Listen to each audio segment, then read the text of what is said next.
제가 할 수 있습니다. 뭐라고요? 도의로 통역 제가 할 수 있습니다. 가정부가 동일어 통역을 한다고요? 농담이지요? 나는 한세아, 29살이었습니다. 강남 한복판 한별그룹 회장 저택. 그곳에서 나는 3년째 가정부로 일하고 있었죠. 사람들은 내가 그저 걸레질이나 하는 사람이라고 생각했어요. 그리고 사실 겉으로 보기엔 그게 맞았습니다. 매일 아침 6시에 일어나 저택 구석구석을 닦고 정리하고 회장님 식사를 준비하는 게 내 일이었으니까요. 하지만 사람들은 몰랐죠. 내가 대학에서 국제학을 전공했다는 것. 영어, 중국어, 일본어, 프랑스어, 독일어까지 5개 언어를 할 수 있다는 것. 왜 숨겼냐고요? 꿈은 있었지만 현실은 냉정했습니다. 학비 대출에 집안 빚까지 당장 먹고 살아야 했고 가정부 일은 월급이 정확했어요. 그렇게 나는 조용히 아무도 모르게 살아왔습니다. 그런데 그날은 정말 예상치 못한 날이었어요. 평창저택 2층 회의실에서 중요한 미팅이 잡혀 있었죠. 독일 투자자들과의 계약건 수백억대 프로젝트였습니다. 나는 평소처럼 회의실 정리를 하고 있었어요.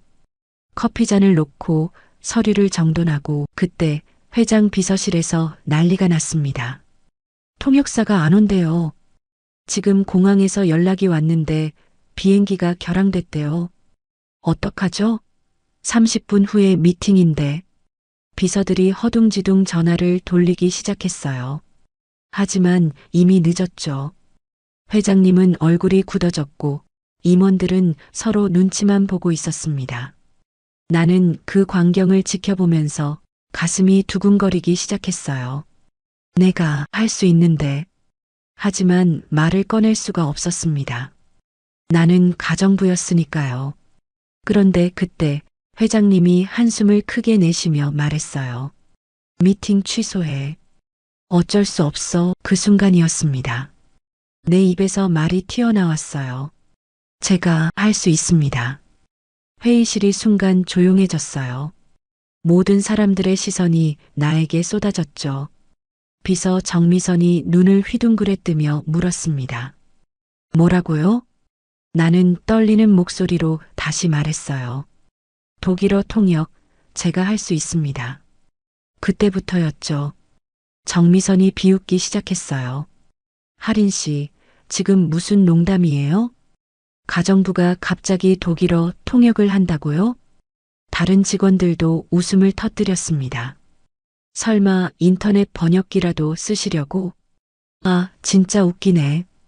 회장님, 시간 없으니까 그냥 취소하시죠. 내 얼굴이 뜨거워졌어요. 수치심이 밀려왔죠. 하지만 나는 고개를 들고 회장님을 똑바로 쳐다봤습니다. 대학에서 국제학을 전공했습니다. 독일어는 3년간 배웠고 독일에서 인턴도 했습니다.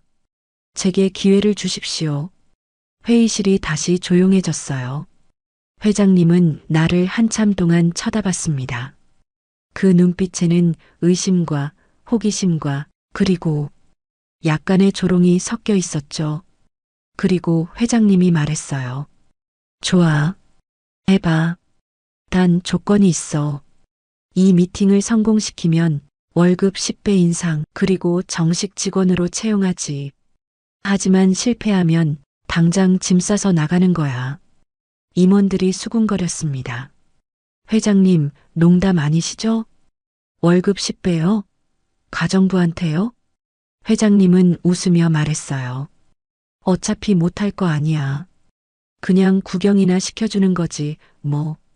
그 말을 들었을 때 내 심장은 터질 것 같았습니다.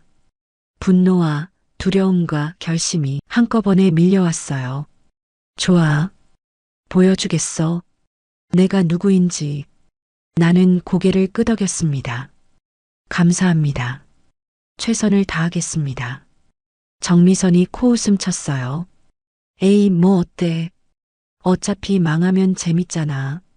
그렇게 나는 가정부에서 통역사로 인생이 바뀌는 30분을 맞이하게 됐습니다. 본격적인 이야기 들어가기 전에 구독과 좋아요는 여러분께 행복과 건강이 찾아옵니다. 이제 오늘의 이야기 시작합니다. 미팅까지 30분.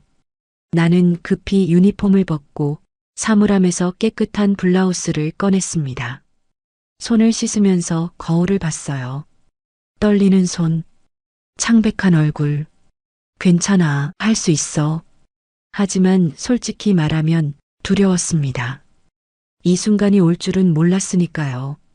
사실 나는 원래부터 가정부가 되고 싶었던 건 아니었어요. 대학 시절 나는 꿈이 있었습니다. 국제기구에서 일하는 것, 여러 나라 사람들과 소통하며 의미 있는 일을 하는 것. 그래서 밤낮 없이 공부했죠. 도서관에서 새벽까지 언어를 익히고 장학금을 받기 위해 학점 관리에 목숨 걸었습니다. 교환학생 프로그램도 다녔고 독일에서 인턴도 했어요. 그때는 정말 행복했습니다. 내 인생이 이렇게 펼쳐지는구나. 하지만 현실은 꿈과는 달랐죠. 졸업하던 해 아버지가 쓰러지셨습니다. 뇌졸중이었어요. 병원비가 눈덩이처럼 불어났고 집안은 순식간에 빚더미에 앉았죠. 어머니는 식당에서 설거지 일을 하셨고 동생은 고등학생이었어요. 나는 취업 준비를 멈출 수밖에 없었습니다. 당장 돈이 필요했으니까요. 학자금 대출 상환, 아버지 병원비, 동생 학비, 모두 내 몫이었어요. 처음에는 편의점 알바를 했습니다. 하루 12시간씩 서서 일했죠. 그 다음엔 학원 강사도 했어요. 하지만 불규칙한 수입에 매달 통장이 텅텅 비었습니다. 그렇게 1년을 버티다가 우연히 가정부 구인 공고를 봤어요. 한별그룹 회장 저택, 숙식 제공, 월급 안정적. 그래서 나는 지원했습니다. 면접에서 물어봤죠. 학력이 꽤 높으신데 왜 이 일을 지원하셨어요? 나는 거짓말을 했어요. 집안 사정이 어려워서요. 그냥 조용히 일하고 싶습니다. 합격했습니다. 그날부터 나는 한세아가 아니라 가정부가 됐어요. 저택에서의 생활은 예상보다 더 고됐습니다. 매일 새벽 6시 기상. 저택 전체를 청소하고 정리하고 회장님 식사를 준비했어요. 때로는 밤늦게까지 손님 접대가 이어졌고 주말에도 쉬는 날이 거의 없었죠. 하지만 가장 힘들었던 건 사람들의 시선이었어요. 거기 가정부. 이것 좀 치워. 빨리 안 움직여. 나는 그저 고개를 숙이고 네, 알겠습니다라고 대답했습니다. 회사 직원들이 저택에 올 때가 있었어요. 그들은 나를 보며 수군거렸죠. 저 사람 좀 봐. 젊은데 가정부를 하네. 공부 안 했나 봐. 뭐 사람 팔자야 다르지. 나는 그 말을 들으며 이를 악물었습니다. 언젠가는 내 길을 찾을 거야. 그래도 포기하지 않았어요. 틈날 때마다 언어 공부를 이어갔습니다. 새벽 청소를 끝내고 30분이라도 시간이 나면 독일어 팟캐스트를 들었죠. 회장님이 주무시는 밤 시간에는 작은 방에 앉아 프랑스어 뉴스를 봤어요.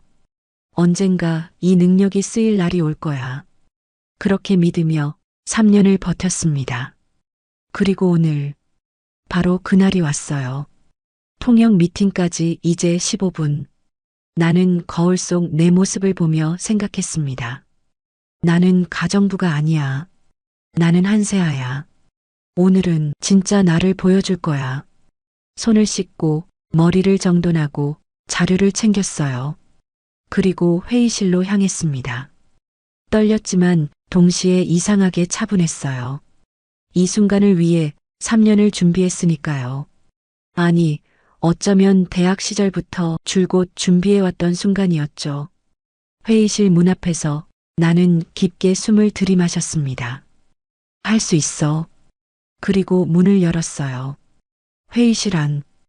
독일 투자자 3명이 이미 자리에 앉아 있었어요. 중년의 남성 2명과 날카로운 인상의 여성 1명. 그들은 한별그룹 임원들과 악수를 나누고 있었죠. 나는 조용히 회의실 구석 자리에 앉았습니다. 회장님이 나를 슬쩍 쳐다보더니 독일 측에게 말했어요. 오늘 통역은 저희 직원이 맡게 됐습니다. 직원, 가정부라고 말하지 않았네요. 독일 투자자 중 1명이 나를 보며 물었습니다. 안녕하세요. 독일어 하십니까? 나는 차분하게 대답했어요. 네, 물론이죠. 만나 뵙게 되어 반갑습니다. 그 순간 회의실 분위기가 미묘하게 바뀌었어요. 임원들이 서로 눈빛을 교환했고 회장님은 눈썹을 치켜 올렸죠. 정미선 비서는 믿을 수 없다는 표정으로 나를 쳐다봤습니다. 진짜 잘하네. 미팅이 시작됐어요. 처음에는 일반적인 인사와 소개였습니다. 나는 양측의 말을 정확하게 통역했어요. 독일 측이 한국어를 못하니 내가 중간에서 모든 대화를 전달했죠. 저희는 한별그룹의 신재생 에너지 사업에 관심이 있습니다. 현재 유럽 시장 진출을 고려 중이신가요? 통역은 순조로웠어요.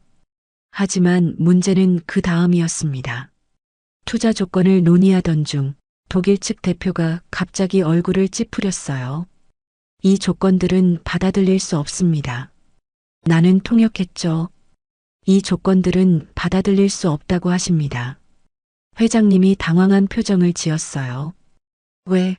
뭐가 문제지? 독일 측 대표가 말했습니다. 독일에서는 지속 가능성을 매우 중요하게 생각합니다. 하지만 귀사의 제안은 단기 수익에만 초점이 맞춰져 있는 것 같습니다. 나는 통역하면서 순간 망설였어요. 이대로 전달하면 미팅이 깨질 수도 있어. 하지만 정확하게 전달했습니다. 독일에서는 지속 가능성을 매우 중요시합니다. 하지만 저희 제안이 단기 수익 중심으로 보인다고 하십니다. 회의실이 무거워졌어요. 임원들은 당황했고 회장님은 난처한 표정을 지었죠. 그때였습니다. 나는 한 발 더 나아갔어요. 회장님, 잠시 제안 하나 드려도 될까요?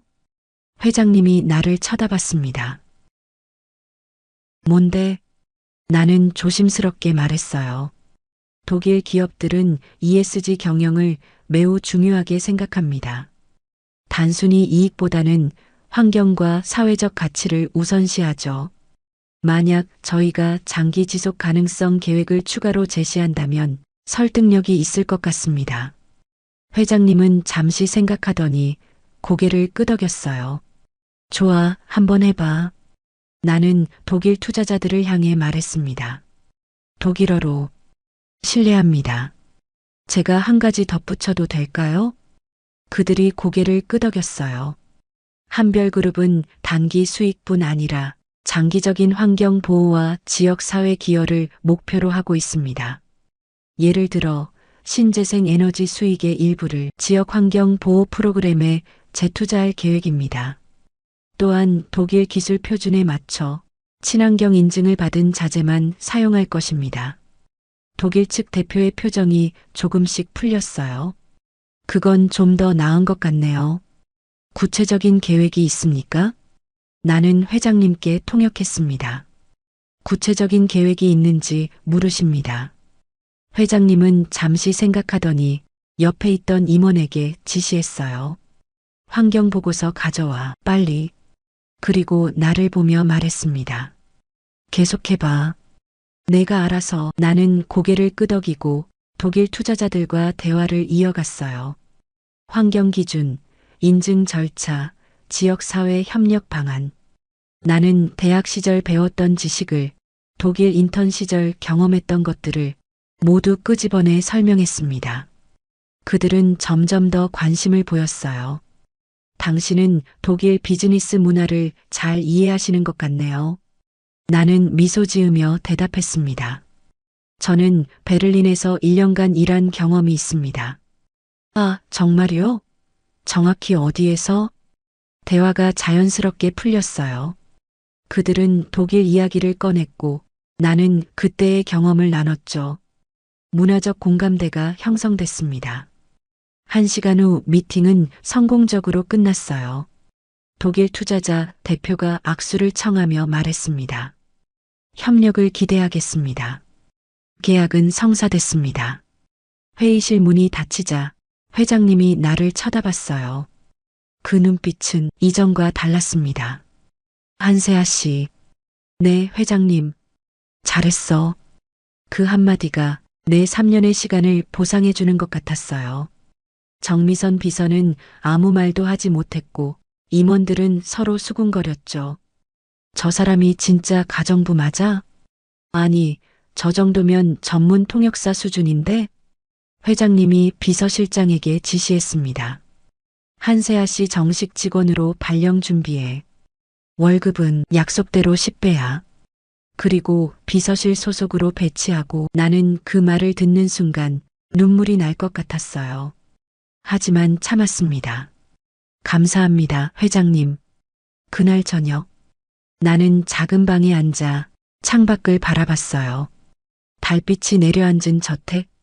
3년 동안 가정부로 살았던 이곳에서 나는 드디어 한세아로 돌아왔습니다. 아니, 돌아온 게 아니라 시작하는 거였죠. 진짜 내 인생을.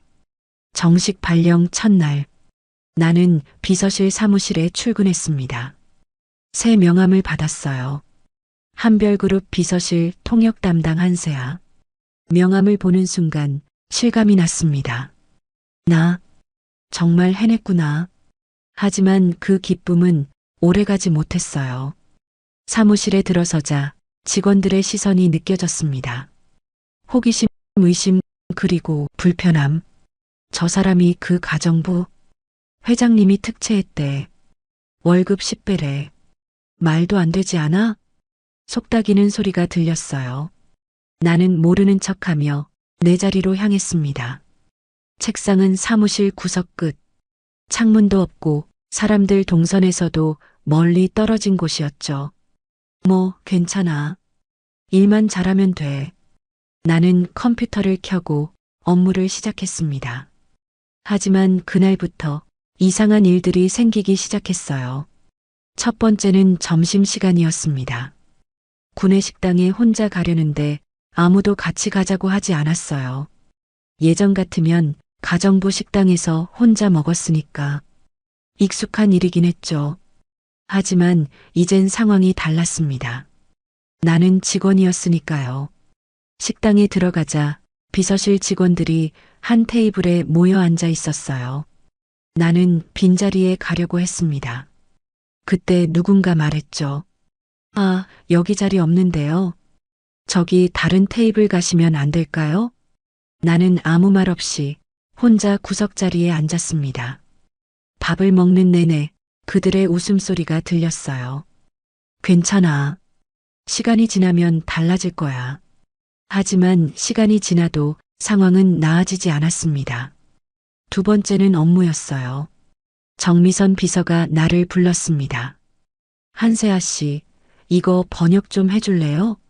서류 뭉치를 던지듯 건넸어요. 나는 받아들고 확인했습니다. 영어, 중국어, 프랑스어가 뒤섞인 계약서. 분량만 해도 100페이지가 넘었죠. 내일 아침까지 필요해요. 네. 왜요? 못해요? 정미선이 비웃듯 물었습니다. 통역 전문가라며? 이 정도는 하룻밤이면 되지 않아요? 나는 이를 악물었어요. 알겠습니다. 하겠습니다. 그날 밤 나는 새벽 4시까지 번역을 했습니다. 커피를 몇 잔이나 마셨는지 모르겠어요. 손가락이 저리고 눈이 따갑고 머리가 지끈거렸습니다. 하지만 포기할 수 없었어요. 이건 시험이야. 내가 얼마나 버틸 수 있는지 보는 거야. 다음 날 아침, 나는 완성된 번역본을 제출했습니다.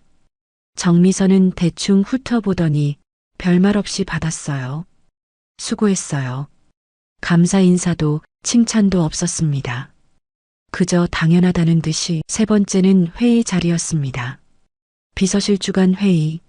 나는 처음으로 참석했어요. 회의 중에 정미선이 물었습니다. 한세아 씨, 그동안 가정부로 일하시면서 회사 기밀 많이 들으셨죠? 갑작스러운 질문에 회의실이 조용해졌어요. 무슨 말씀이신지? 아니, 그냥요. 저택에서 회장님 가까이 있으셨으니까 여러 이야기 들었을 것 같아서요. 그 말투에는 의심이 담겨 있었습니다. 나는 차분하게 대답했어요. 저는 제 일만 했습니다. 엿들은 적 없습니다. 그래요? 근데 어떻게 독일어 통역을 그렇게 잘하셨어요? 미리 자료를 본 거 아니에요? 순간 화가 치밀었지만 참았습니다. 제 전공이 국제학입니다. 독일에서 인턴 경험도 있고요. 아, 그렇군요. 그럼 학력 증명서 제출하셨나요? 인사팀에 제출했습니다. 확인 좀 해봐야겠네요. 요즘 학력 위조 많잖아요. 나는 아무 말도 하지 못했어요. 회의가 끝난 후 다른 직원들이 수군거리는 소리가 들렸습니다. 학력 위조래. 가정부가 갑자기 통역사라는 게 좀 이상하긴 해. 뭐 회장님이 밀어줘서 된 거 아니야? 나는 책상으로 돌아와 고개를 숙였습니다. 눈물이 날 것 같았지만 울 수는 없었어요. 여기서 무너지면 끝이야. 그날 저녁, 나는 홀로 사무실에 남았습니다. 모두 퇴근했고 텅 빈 사무실은 고요했어요. 창밖을 보니 도시의 불빛이 반짝였습니다. 왜 이렇게 외로울까? 능력을 인정받아 이곳에 왔는데 여전히 나는 혼자였어요. 가정부일 때도 지금도 달라진 건 월급과 명함뿐이었습니다. 핸드폰이 울렸어요. 어머니였습니다. 세아야, 밥은 먹었니? 네, 엄마. 일은 괜찮아? 네, 괜찮아요. 거짓말이었죠. 하지만 어머니께 걱정을 끼칠 순 없었어요. 엄마, 나 이제 정식 직원 됐어. 월급도 많이 올랐고, 그래. 정말 다행이다. 우리 딸 고생 많았어. 전화를 끊고 나는 한참을 그대리 앉아 있었습니다. 괜찮아, 견딜 수 있어. 이건 시작일 뿐이야. 그렇게 스스로를 다독이며 다시 업무를 시작했어요. 그날 밤 나는 몰랐습니다. 진짜 시련은 이제 시작이라는 것을, 질투와 견제는 단지 서막에 불과했다는 것을. 그날은 월요일 아침이었습니다. 출근하자마자 회사 분위기가 이상했어요. 직원들이 모여서 수군거리고 임원들은 긴급 회의실로 들어갔죠. 무슨 일인지 몰랐지만 심상치 않았습니다. 점심때쯤 소문이 퍼지기 시작했어요. 큰일 났대. 회사 내부 정보가 유출됐대. 경쟁사로 넘어갔다던데? 나는 귀를 기울였습니다. 내부 정보 유출. 한별그룹이 준비 중이던 신규 사업 계획서가 경쟁사에 고스란히 넘어간 거였어요. 그것도 입찰 공고 직전에 손해액만 수백억대. 회사는 발칵 뒤집혔습니다. 오후 2시 전 직원 긴급 소집이 있었어요. 대강당에 모인 직원들, 회장님이 단상에 올라섰습니다. 얼굴은 굳어 있었고 목소리는 차가웠어요. 여러분도 알다시피 회사 기밀이 유출되는 사건이 발생했습니다. 이는 명백한 배신 행위입니다. 내부 조사를 즉시 시작할 것이며 범인이 밝혀질 때까지 아무도 자유롭지 못합니다. 긴장감이 감돌았어요. 회장님이 이어서 말했습니다. 특히 기밀 정보에 접근 가능했던 비서실, 그리고 총무팀을 중심으로 조사를 진행합니다. 그 순간 비서실 직원들 사이에서 동요가 일었죠. 나도 비서실 소속이었으니까요. 회의가 끝나고 비서실로 돌아왔을 때 보안팀이 이미 와 있었습니다. 모든 컴퓨터와 이메일 기록을 제출하세요. 개인 사물함도 검사합니다. 직원들은 긴장한 표정으로 지시를 따랐어요. 나도 마찬가지였습니다. 나는 아무것도 안 했어. 떳떳해. 하지만 마음 한구석이 불안했어요. 그날 오후 나는 회장 저택으로 서류를 전달하러 갔습니다. 예전처럼 저택은 익숙했지만 이제는 가정부가 아니라 직원 신분이었죠. 서류를 전달하고 나오는 길 복도를 지나가는데 누군가 전화 통화하는 소리가 들렸어요. 총무팀 김동철 과장이었습니다. 그는 창가에 서서 작은 목소리로 통화하고 있었죠. 네, 파일 보냈습니다. 독일어였어요. 나는 걸음을 멈췄습니다. 독일어? 왜 김 과장이 독일어로? 그는 계속 말했습니다. 걱정 마세요. 아무도 알아채지 못할 겁니다. 지불은 언제 받을 수 있죠? 심장이 두근거렸어요. 파일을 보냈다고? 지불을 받는다고? 나는 숨을 죽이고 더 들었습니다. 김동철 과장은 주변을 살피더니 중국어로 전화를 이어갔어요. 네, 문서는 이미 보냈습니다. 내일 만나죠. 그리고 전화를 끊었습니다. 나는 급히 몸을 숨겼어요. 김 과장이 복도를 지나가고 나는 그 자리에 멈춰 섰습니다. 이게 진짜일까? 김동철 과장이 정보를 유출한 거야? 확신은 없었지만 느낌이 왔어요. 독일어와 중국어, 파일과 지불. 너무 의심스러웠습니다. 나는 망설였어요. 말해야 할까? 하지만 증거가 없어. 만약 틀렸다면? 나만 이상한 사람 되는 거 아니야? 하지만 양심이 허락하지 않았습니다. 만약 내가 들은 게 사실이라면 회사는 계속 피해를 입을 거예요. 나는 결심했습니다. 회장실로 향했어요. 비서에게 말했죠. 긴급히 회장님을 뵙고 싶습니다. 무슨 일인데요? 정보 유출 건과 관련이 있습니다. 비서는 놀란 표정으로 나를 쳐다보더니 회장실로 안내했어요. 회장님은 서류를 보고 계셨습니다. 무슨 일인가? 나는 떨리는 목소리로 말했어요. 회장님, 방금 김동철 과장이 독일어와 중국어로 수상한 통화를 하는 걸 들었습니다. 뭐? 파일을 보냈다는 말과 지불을 받는다는 내용이었습니다. 회장님의 표정이 굳어졌어요. 확실한가? 네. 저는 독일어와 중국어를 할 수 있습니다. 분명히 들었습니다. 회장님은 즉시 보안팀장을 불렀습니다. 김동철 과장 즉시 조사해. 통화 기록, 이메일 전부 확인해. 그리고 외부 접촉 여부도 추적해. 보안팀장이 급히 나갔고 회장님이 나를 보며 말했어요. 한세아 씨, 이건 중대한 문제야. 만약 내 말이 사실이 아니라면 떳떳합니다. 제가 들은 그대로 말씀드렸습니다. 회장님은 고개를 끄덕였습니다. 알겠어. 기다려봐. 2시간 후 결과가 나왔어요. 김동철 과장의 이메일 기록에서 해외 계좌로 송금받은 내역이 발견됐습니다. 그리고 경쟁사 관계자와의 통화 기록도 모든 증거가 드러났죠. 김동철 과장은 즉시 조사실로 끌려갔고 곧바로 경찰에 넘겨졌습니다. 회사는 발칵 뒤집혔어요. 총무팀 김 과장이 범인이래. 한세아 씨가 잡아냈대. 독일어 통화를 알아들었다던데? 소문은 순식간에 퍼졌습니다. 나는 회사의 영웅이 됐어요. 회장님은 전 직원 앞에서 나를 칭찬했습니다. 한세아 직원 덕분에 범인을 찾을 수 있었습니다. 외국어 능력이 회사를 지켰습니다. 박수가 터져 나왔어요. 하지만 그 박수 속에서 나는 이상한 시선들을 느꼈습니다. 질투, 시기, 그리고 의심. 저 사람 어떻게 그걸 알았지? 너무 타이밍이 좋지 않아? 혹시 미리 알고 있던 거 아니야? 정미선 비서의 눈빛이 특히 차갑게 느껴졌어요.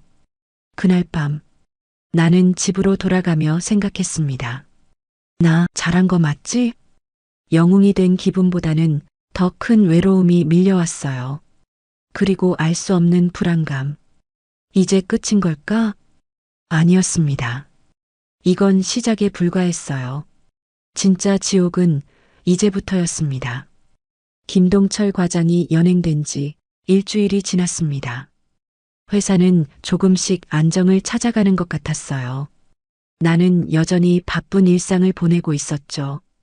통역 업무와 새로 맡게 된 해외 거래처 관리까지 정신없었지만 나름 보람이 있었습니다. 이제 좀 자리를 잡아가는구나. 하지만 그 평화는 오래가지 않았어요. 어느 금요일 오후 나는 사무실에서 서류를 정리하고 있었습니다. 갑자기 보안팀 직원 2명이 들어왔어요. 한세아 씨 맞으시죠? 네, 그런데요. 보안팀입니다. 잠시 동행 부탁드립니다. 순간 심장이 멎는 것 같았어요. 무슨 일인데요? 조사실에서 말씀드리겠습니다. 주변 직원들이 일제히 나를 쳐다봤습니다. 수군거리는 소리, 의심의 눈빛. 나는 떨리는 다리로 보안팀을 따라갔어요. 뭐지? 왜? 머릿속이 하얘졌습니다. 조사실, 차가운 형광등 불빛 아래 회색 테이블과 의자만 덩그러니 있었어요. 보안팀장이 들어왔습니다. 그리고 파일 하나를 내 앞에 던졌죠. 이게 뭡니까? 나는 파일을 열었어요. 이메일 출력물이었습니다. 발신자는 내 이메일 주소였죠. 수신자 외부 이메일 주소, 제목리 기밀 자료 송부. 내용에는 회사 내부 문서 파일이 첨부돼 있었어요. 이건 제 이메일이 아닌데요. 당신 계정에서 발송된 메일입니다. 아니에요. 저는 이런 메일 보낸 적 없어요. 보안팀장이 냉정하게 말했습니다. 로그 기록상 당신 계정에서 3주 전부터 꾸준히 외부로 자료가 전송됐습니다. 그리고 해외 계좌로 입금된 내역도 있습니다. 나는 믿을 수 없었어요. 말도 안 돼요. 저는 그런 적 없어요. 그럼 이 계좌는 뭡니까? 테이블 위로 통장 사본이 놓였습니다. 내 이름으로 된 해외 계좌. 이건 제가 만든 계좌가 아니에요. 명의는 당신 이름입니다. 조작이에요. 누가 저를 함정에 빠뜨린 거예요. 목소리가 떨렸습니다. 보안팀장은 팔짱을 낀 채 나를 차갑게 쳐다봤어요. 한세아 씨, 당신은 김동철 과장 사건 때 외국어 통화를 우연히 들었다고 했죠? 네, 그랬어요. 그런데 이상하지 않습니까? 타이밍이 너무 좋아요. 김 과장이 체포되고 당신은 영웅이 됐죠. 하지만 진짜 배우는 당신이었던 거 아닙니까? 머리를 망치로 맞은 것 같았어요. 아니에요. 김 과장을 희생양으로 만들고 본인은 빠져나가려 했던 거 아닙니까? 아니라니까요. 나는 소리쳤습니다. 하지만 보안팀장은 믿지 않았어요. 경찰에 신고했습니다. 곧 담당 형사가 올 겁니다. 그때까지 여기서 대기하세요. 문이 닫혔습니다. 나는 의자에 주저앉았어요. 손이 떨렸고 눈앞이 흐려졌습니다. 이게 무슨 일이야? 2시간 후 경찰이 왔습니다. 형사 2명이 조사실에 들어왔고 나는 다시 한번 모든 걸 설명해야 했어요. 저는 아무것도 안 했어요. 그 이메일도 계좌도 제가 만든 게 아니에요. 누군가 저를 함정에 빠뜨린 겁니다. 하지만 형사는 증거만 바라봤습니다. 증거상으로는 당신이 유력한 용의자입니다. 일단 경찰서로 동행해 주셔야겠습니다. 임의 동행입니다. 거부하실 수 있지만 그럴 경우 영장을 청구하겠습니다. 나는 고개를 떨궜어요. 동행하겠습니다. 조사실 문을 나서자 복도에 직원들이 서 있었습니다. 그들은 나를 쳐다봤어요. 동정도 믿음도 없는 눈빛. 그저 구경거리를 보듯 나를 바라봤습니다. 정미선 비서가 복도 끝에 서 있었어요. 우리 눈이 마주쳤죠. 그녀는 미소 지었습니다. 차갑고 냉소적인 미소. 그 순간 알았어요. 이건 계획된 거였어. 누군가 나를 제거하려 했던 거야. BGM 슬프고 절망적으로 경찰서 조사가 이어졌습니다. 같은 질문을 수십 번 반복했고 나는 같은 대답을 수십 번 했어요. 저는 아무것도 안 했습니다. 하지만 아무도 믿지 않았죠. 조사가 끝나고 나는 귀가 조치됐습니다. 출국 금지 상태입니다. 조사가 끝날 때까지 연락 유지하세요. 밤 11시 나는 텅 빈 거리를 걸었어요. 거리의 불빛들이 흐릿하게 보였습니다. 핸드폰이 울렸어요. 어머니였습니다. 하지만 나는 받을 수 없었어요. 뭐라고 말하지? 엄마, 나 용의자 됐어? 전화는 끊어졌고 문자가 왔습니다. 세아야, 괜찮니?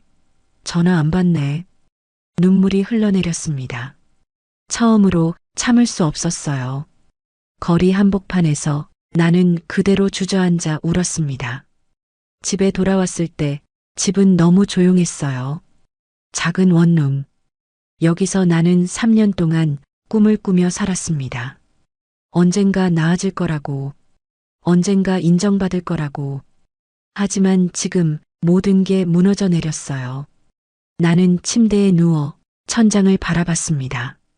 왜 나한테 이런 일이? 내가 뭘 잘못했지? 답은 없었어요. 그날 밤 나는 잠들지 못했습니다. 핸드폰에는 회사 동료들의 단톡방에서 내 이름이 오르내렸죠. 한세아 진짜였네. 역시 가정부 출신은 믿을 게 못 돼. 회장님한테 잘 보이려고 김 과장 팔아넘긴 거래. 나는 단톡방을 나갔습니다. 그리고 핸드폰을 던져버렸어요. 다음 날 아침 출근하지 못했습니다. 회사에서 연락이 왔어요. 조사가 끝날 때까지 자택 대기하세요. 사실상 정직이었죠. 나는 작은 방 안에 혼자 갇혔습니다. 창밖을 보니 사람들은 평범하게 출근하고 있었어요. 하지만 나는 그 평범함에서 떨어져 나왔습니다. 이게 끝인 걸까? 다시는 일어설 수 없는 걸까? 절망이 밀려왔어요. 그때 문자 하나가 왔습니다. 발신자 이준호 차장. 세아 씨, 포기하지 마세요. 진실은 반드시 밝혀집니다. 그 짧은 문자가 유일한 빛이었습니다. 자택대기 5일째. 나는 하루 종일 방 안에만 있었습니다. 커튼을 치고 밖을 보지 않았어요. 밥도 제대로 먹지 못했죠. 그저 천장만 바라보며 시간을 보냈습니다. 핸드폰은 꺼놨어요. 어머니 전화도 친구들 연락도 모두 피했습니다. 차라리 이대로 사라지고 싶어? 그런 생각까지 들었어요.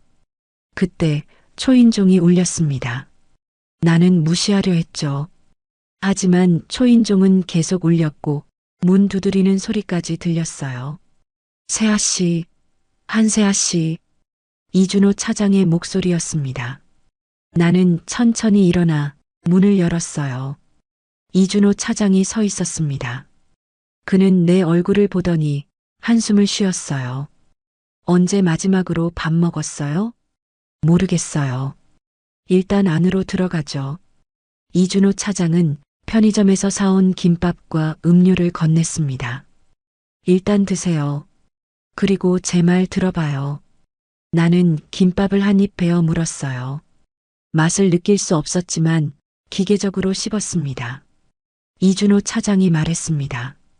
저는 세아 씨를 믿어요. 그 한마디에 눈물이 핑 돌았어요. 이 사건 뭔가 이상해요.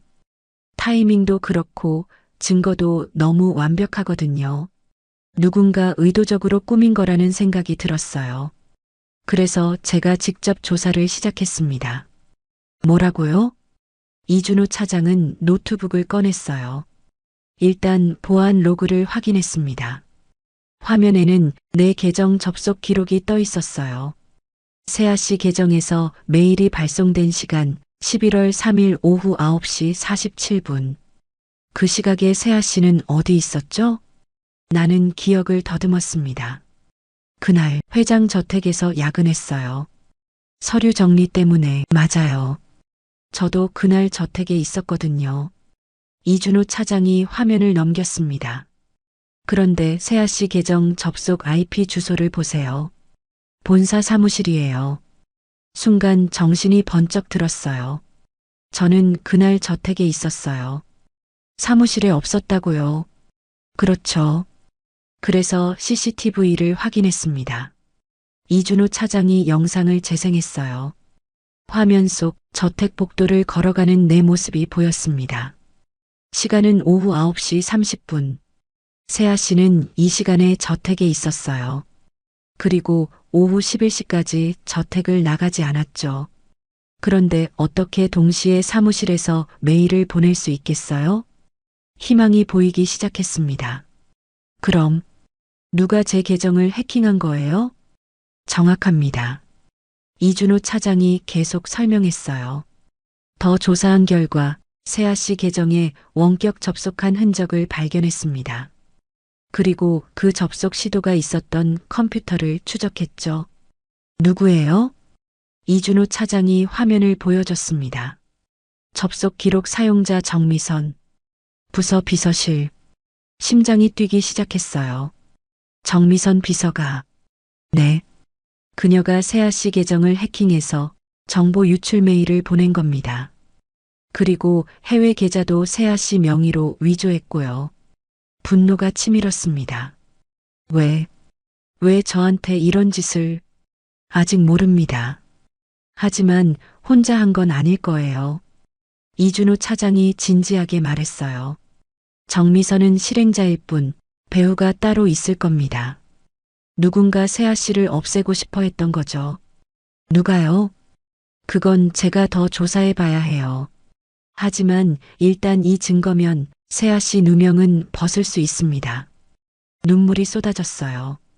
억울함과 안도감과 고마움이 한꺼번에 밀려왔습니다.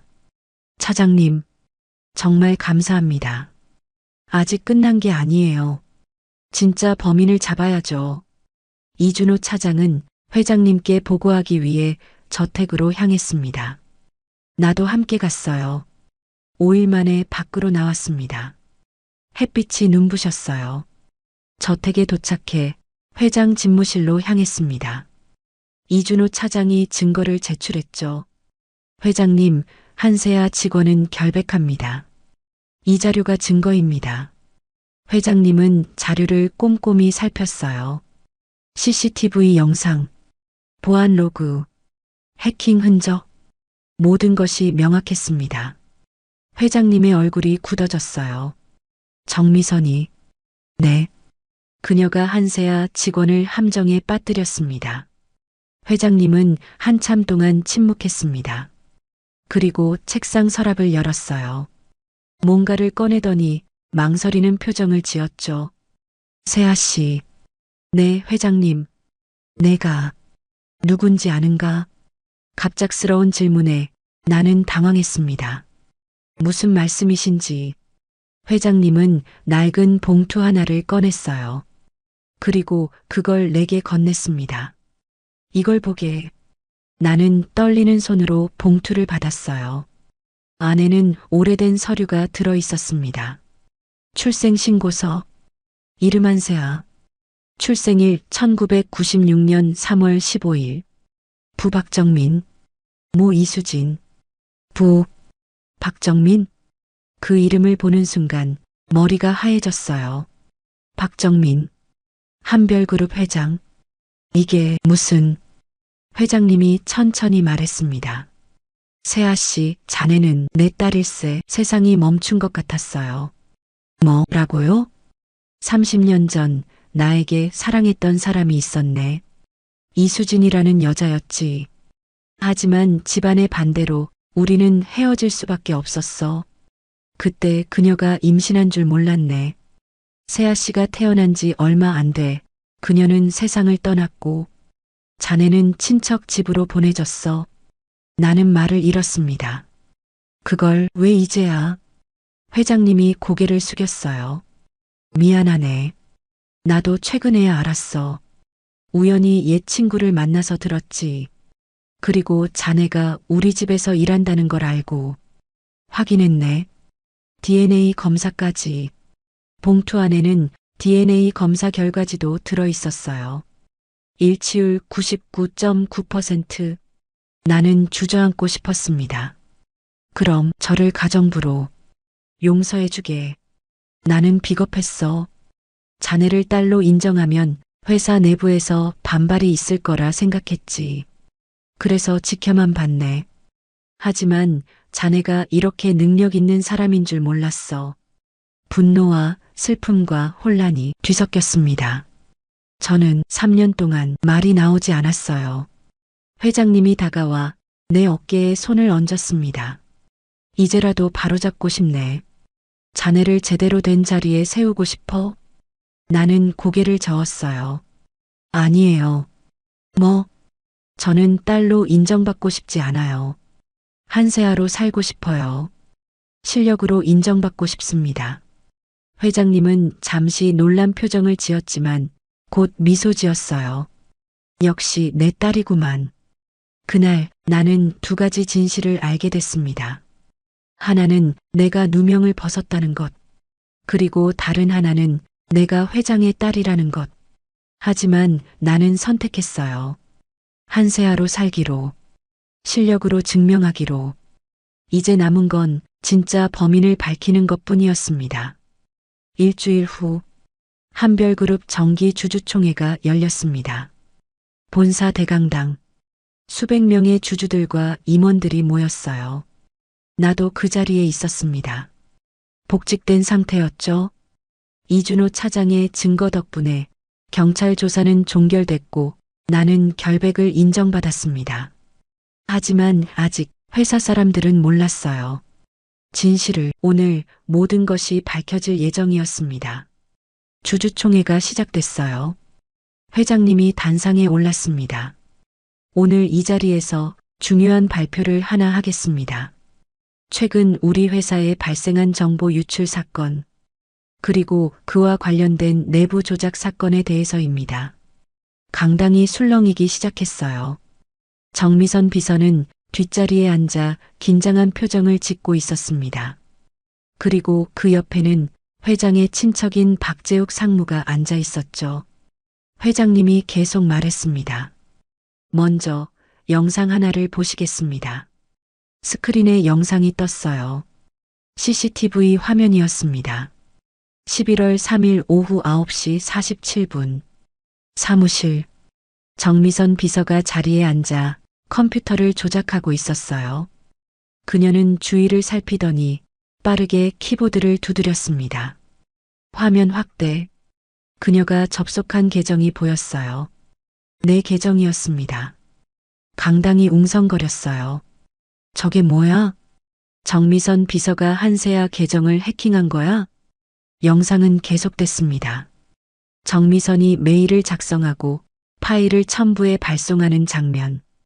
그리고 로그아웃하고 황급히 자리를 떠나는 모습까지 모든 게 선명하게 담겨 있었어요. 회장님이 말했습니다. 이 영상은 11월 3일 정보 유출 메일이 발송된 바로 그 시각입니다.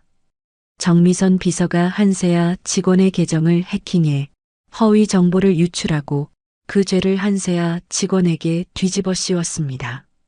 강당이 충격에 빠졌어요. 정미선은 얼굴이 하얗게 질린 채 자리에서 일어나려 했습니다. 하지만 보안 요원들이 이미 출입구를 막고 있었죠. 회장님이 계속했습니다. 하지만 정미선 비서는 단순 실행자에 불과합니다. 진짜 배우가 따로 있습니다. 스크린에 새로운 자료가 떴어요. 통화 기록. 발신 정미선. 수신 박재욱. 11월 2일, 3일, 5일. 수십 통의 통화 기록이 나열됐습니다. 그리고 문자 메시지. 계획대로 진행하세요. 한세아를 제거해야 합니다. 회장이 그녀에게 관심을 보이고 있어요. 위험합니다. 성공하면 약속대로 당신을 승진시키겠습니다. 박재욱 상무의 얼굴이 스크린에 클로즈업 됐어요. 강당이 발칵 뒤집혔습니다. 박재욱 상무가 배우였어? 왜 한세아를 없애려 했지?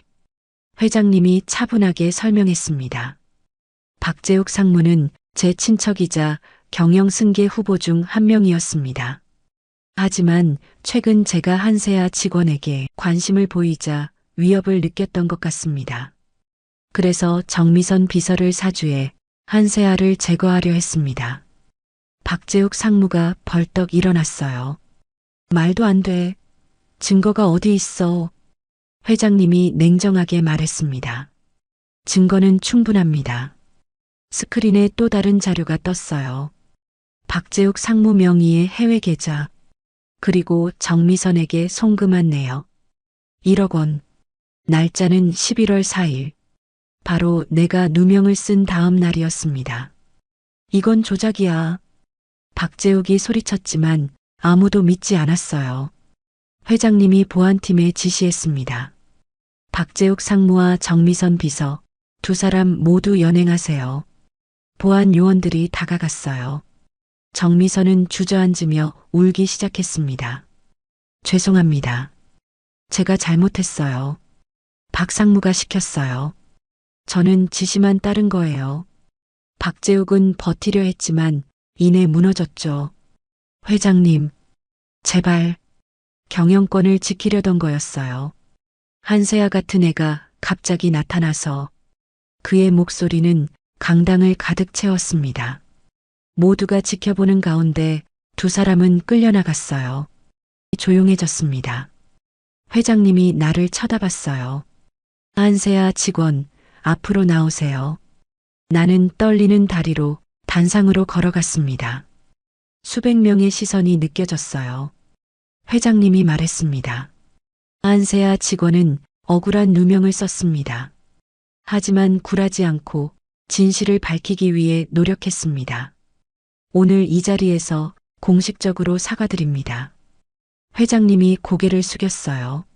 나는 놀라서 얼른 회장님을 부축했습니다. 아닙니다, 회장님. 괜찮습니다. 회장님이 고개를 들며 말했습니다. 그리고 오늘부로 한세아 직원을 글로벌 소통 전략팀장으로 임명합니다. 신설부서이며 해외 파트너십과 통역 업무를 총괄합니다. 강당에서 박수가 터져 나왔어요. 진심 어린 박수였습니다. 나는 눈물이 날 것 같았지만 참았어요. 감사합니다. 그 한마디만 했습니다. 주주총회가 끝나고 많은 사람들이 나에게 다가왔어요. 세아 씨, 정말 고생 많으셨어요. 믿어주지 못해 죄송합니다. 앞으로 잘 부탁드려요. 예전에 나를 의심했던 사람들도 이제는 미안함을 전했습니다. 나는 웃으며 받아들였어요. 괜찮습니다. 이해해요. 이준호 차장이 다가왔습니다. 이제는 부장으로 승진한 상태였죠. 축하합니다, 팀장님. 부장님도 축하드려요. 없었으면 저 어떻게 됐을지. 이준호 부장이 미소 지었어요. 당연한 일했을 뿐입니다. 진실은 언제나 밝혀지니까요. 우리는 악수를 나눴습니다.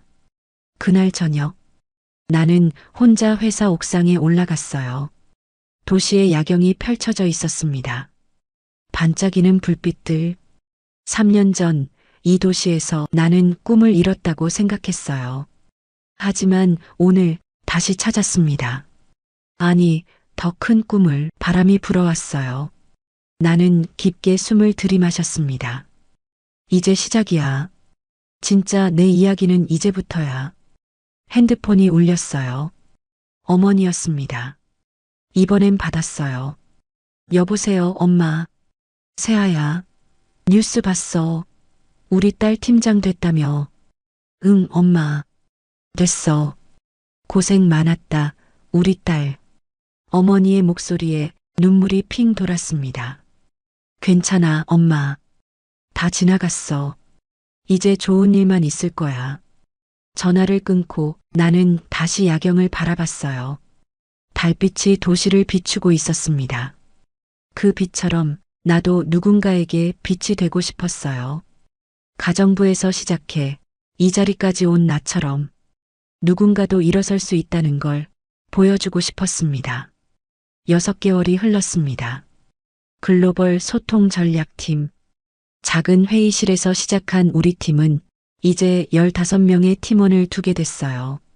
사무실 창문으로 햇살이 들어왔습니다. 나는 책상에 앉아 신입사원 면접 자료를 보고 있었어요. 서류 한 장이 눈에 들어왔습니다. 지원자 김민지 25세. 학력 대학교 국제학과 졸업. 경력 편의점 아르바이트 2년, 학원 강사 1년. 자기소개서를 읽었어요. 저는 꿈이 있었지만 현실 앞에서 포기해야 했습니다. 하지만 한별그룹의 드림브릿지 프로젝트를 보고 다시 한번 도전하고 싶어졌습니다. 나는 미소를 지었습니다. 과거의 나를 보는 것 같았어요. 면접 날, 김민지는 떨리는 목소리로 말했습니다. 저, 학력은 좋지만 경력이 없어서 실무 경험이 부족한데 괜찮을까요? 나는 고개를 끄덕였어요. 괜찮습니다. 저도 그랬으니까요. 김민지가 눈을 크게 떴습니다. 팀장님도요? 네. 저는 3년 동안 가정부로 일했어요. 이 회사에서요. 김민지는 믿을 수 없다는 표정을 지었죠. 나는 내 이야기를 들려줬습니다. 숨겨야 했던 능력, 억울했던 누명, 그리고 진실로 이뤄낸 승리. 김민지는 눈물을 글썽이며 들었어요. 그럼 저도 할 수 있을까요? 물론이죠. 드림브릿지는 그런 사람들을 위한 겁니다. 능력은 있지만 기회가 없었던 사람들. 저처럼요. 드림브릿지 프로젝트. 이건 내가 제안한 프로그램이었어요. 학력이나 경력보다 능력과 열정을 보는 채용 시스템. 그리고 선발된 사람들에게는 멘토링과 교육 기회를 제공했습니다.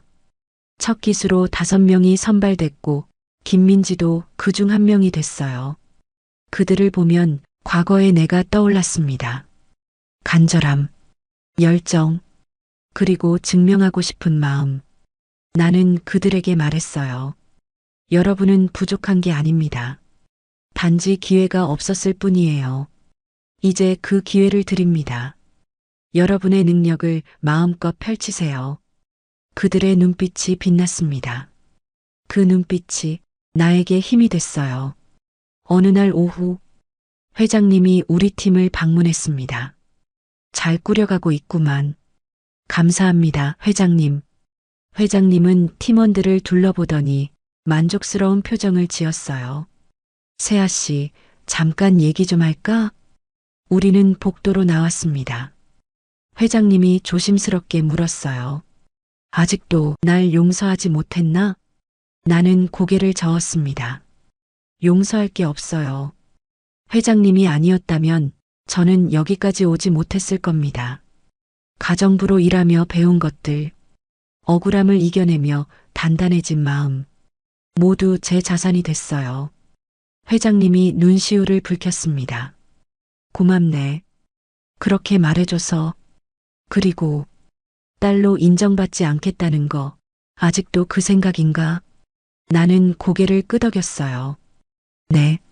저는 한세아로 살고 싶어요. 회장님의 딸이 아니라 글로벌 소통 전략 팀장 한세아로요. 회장님이 쓸쓸하게 웃었습니다. 그래. 알겠네. 하지만 언젠가 내가 원한다면 그때는 아버지라고 불러줬으면 좋겠어. 나는 잠시 망설이다가 조용히 대답했어요. 언젠가는요. 회장님은 만족한 듯 고개를 끄덕이고 자리를 떠났습니다. 퇴근 시간, 팀원들이 하나둘 집으로 돌아갔어요. 나는 사무실에 혼자 남아 창밖을 바라봤습니다. 서울 야경. 3년 전에도 봤던 풍경이지만 이제는 달랐어요. 그때는 꿈을 잃은 사람이었다면 지금은 꿈을 이룬 사람이었으니까요. 핸드폰을 꺼내 오래된 사진 하나를 봤습니다. 대학 졸업식 사진. 학사모를 쓰고 환하게 웃고 있는 나. 그때 나는 생각했었죠. 세상이 내 앞에 펼쳐져 있어. 하지만 현실은 냉정했고 나는 꿈을 접어야 했습니다. 그런데 지금 다시 돌아왔어요. 돌아온 게 아니라 더 높이 올라왔습니다. 가정부였던 내가 팀장이 됐습니다. 누명을 썼던 내가 정의를 증명했습니다. 그리고 이제 다른 사람들에게 기회를 주는 사람이 됐어요. 문득 이준호 부장이 했던 말이 떠올랐습니다. 세아 씨, 세상에 쓸모없는 사람은 없어요. 단지 제자리를 찾지 못했을 뿐이죠. 그 말이 맞았어요. 나는 가정부 자리에 있을 사람이 아니었습니다. 하지만 그 시간이 있었기에 지금의 내가 있는 거였어요. 핸드폰을 내려놓고 노트북을 열었습니다. 다음 달 신입사원 공고를 작성하기 시작했어요. 한별그룹 글로벌 소통 전략팀에서 꿈을 포기하지 않은 여러분을 기다립니다. 학력과 경력보다 열정과 능력을 봅니다. 여러분의 이야기를 들려주세요. 타이핑을 마치고 공고를 올렸습니다. 그리고 창밖을 다시 바라봤어요. 달이 떠올랐습니다. 밝고 환한 달빛. 나는 중얼거렸어요. 엄마, 나 괜찮아. 이제 정말 괜찮아. 바람이 불어왔습니다. 사무실 창문이 살짝 흔들렸죠. 나는 가방을 챙기고 불을 껐습니다. 그리고 문을 나서며 뒤돌아봤어요. 글로벌 소통 전략팀. 문패가 빛나고 있었습니다. 이건 끝이 아니었어요. 새로운 시작이었습니다. 한세아로 사는 진짜 내 인생의 시작. 집으로 가는 길. 지하철에 앉아 핸드폰을 봤습니다. 김민지 신입사원이 보낸 문자가 와 있었어요. 팀장님, 오늘 정말 감사했습니다. 열심히 하겠습니다. 나는 미소 지으며 답장을 보냈습니다. 천천히 하지만 꾸준히 응원합니다. 창밖을 봤어요. 지하철은 달리고 있었고 불빛들이 스쳐 지나갔습니다. 과거도 현재도 미래도 모두 내 것이었습니다. 나는 한세아. 가정부였지만 이제는 팀장입니다. 억울한 누명을 썼지만 이제는 정의를 증명한 사람입니다. 그리고 누군가에게 희망을 주는 사람입니다. 집에 도착했어요. 작은 원룸이지만 이제는 따뜻하게 느껴졌습니다. 침대에 누워 천장을 바라봤어요. 내일은 또 어떤 일이 기다리고 있을까? 설레는 마음이 들었습니다. 눈을 감았어요. 꿈속에서 어린 시절의 나를 만났습니다. 언니, 꿈 이뤘어? 나는 웃으며 대답했어요. 응, 이뤘어. 그리고 앞으로도 계속 이룰 거야. 어린 나는 환하게 웃었습니다. 그 웃음과 함께 나는 깊은 잠에 빠져들었어요. 내일 아침 다시 일어나. 새로운 하루를 시작할 겁니다. 한세아로서 이 이야기는 가정부였던 한 여자가 다시 자기 자신으로 돌아온 이야기입니다. 포기하지 않은 꿈, 굴하지 않은 용기, 그리고 진실의 힘. 여러분도 지금 어디에 있든 무엇을 하고 있든 포기하지 마세요. 당신의 가치는 당신이 생각하는 것보다 훨씬 큽니다. 그리고 언젠가 반드시 빛날 날이 올 겁니다. 이 달빛처럼. 오늘 사연은 여기까지입니다. 구독과 좋아요, 그리고 알림 설정은 달빛 산책이 더 많은 이야기로 여러분을 찾아가는데 정말 큰 도움이 됩니다. 오늘도 끝까지 함께 해주셔서 고맙습니다. 다음 이야기에서 또 만나요.